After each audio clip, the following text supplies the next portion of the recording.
Protein കൂടുതൽ കഴിച്ചാൽ പെട്ടെന്ന് ശരീര വളർച്ച ഉണ്ടാവുകയും പെട്ടെന്ന് പ്രായം തോന്നിക്കുന്ന രീതിയിലേക്ക് വളരുകയും ചെയ്യും. അതുകൊണ്ട് പ്രായം കുറച്ച് കാണിക്കണം എന്നുള്ളവർ ഇടയ്ക്കെങ്കിലും പ്രോട്ടീൻ ഇല്ലാത്ത ഭക്ഷണം കഴിക്കണമെന്ന് പറഞ്ഞു. ഇതിൽ അഭിപ്രായ വ്യത്യാസമുള്ള പലരെയും നമ്മൾ കണ്ടു. പലരും നമ്മോട് സംസാരിച്ചു. അവരോട് ഒരു കാര്യം മാത്രം പറയുന്നു. എംടോർ എന്ന് പറയുന്ന ഒരു എൻസൈം നമ്മുടെ ശരീരത്തിലുണ്ട്. ആ എംടോർ എന്നുള്ള എൻസൈം ശരീരത്തിൽ ആക്ടിവേറ്റ് ആവുന്നതിന് വേണ്ടിയിട്ട് പ്രോട്ടീൻ ആവശ്യമാണ്. ആ എംടോർ ആക്ടിവേറ്റ് ആകുമ്പോൾ നമ്മുടെ ശരീരം മസിൽ ബിൽഡ് ചെയ്യുന്നു.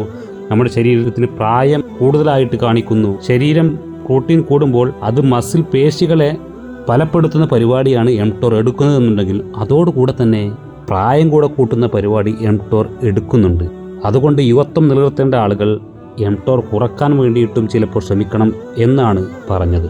ഇനി എംടോർ കുറക്കാൻ എന്താണ് ചെയ്യേണ്ടത് എന്ന് നിങ്ങൾ തന്നെ ഒന്ന് ചെക്ക് ചെയ്ത് നോക്കുക. പ്രോട്ടീൻ കണ്ടന്റ് കുറക്കുക എന്നുള്ളതാണ് അതിൻ്റെ പ്രധാന ഘടകം. 20 വയസ്സിന് താഴെയുള്ളവർ പ്രോട്ടീൻ ഇടയ്ക്കിടയ്ക്ക് തീരെ പ്രോട്ടീൻ ഇല്ലാത്ത ഭക്ഷണം കഴിക്കണം. സ്ഥിരമായിട്ടല്ല, ആഴ്ചയിൽ 1 ദിവസമോ 2 ദിവസമോ. എന്നാൽ 30 വയസ്സിന് കൂടുതലുള്ളവർ ഇങ്ങനെ ഒരിക്കലും ചെയ്യരുത്. കുറഞ്ഞ രീതിയിലെങ്കിലും പ്രോട്ടീൻ എന്നും കൊടുത്തുകൊണ്ടിരിക്കണം. ഇല്ലെങ്കിൽ മസിൽ ലോസ് സംഭവിക്കുകയും ചെയ്യും.